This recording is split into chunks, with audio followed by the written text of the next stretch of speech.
আমাদের এখানে বহু শ্রমিক কাজ করেন, অনেক দিন ধরে যে কোনো কারণেই হোক আমাদের দেশ থেকে এখানে মানুষ আসতে পারছে না, কাজ নিয়ে জব নিয়ে এখানে আসতে পারছে না।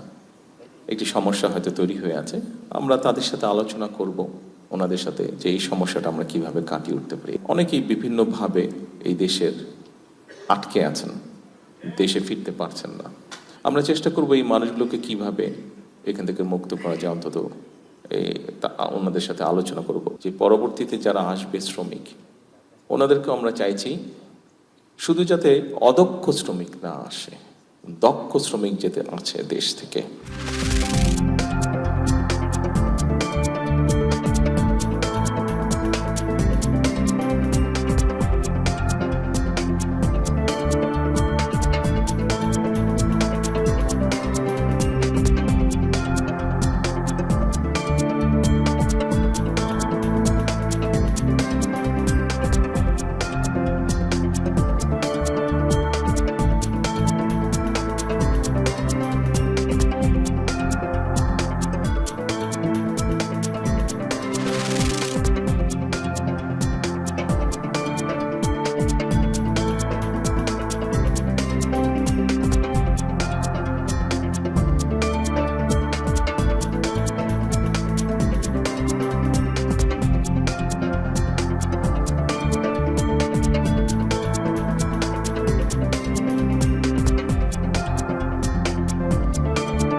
আমরা মনে করি 2 বছরের মধ্যে আমরা যেটা বলছি যে বঙ্গুর অর্থনীতি থেকে স্থিতিশীলতা থেকে প্রসপ্যারিটি, সমৃদ্ধি, আমি আশা করছি 3rd ইয়ারে গিয়ে economy will turn around and economy on the 4th, 5th year will take off for prosperity.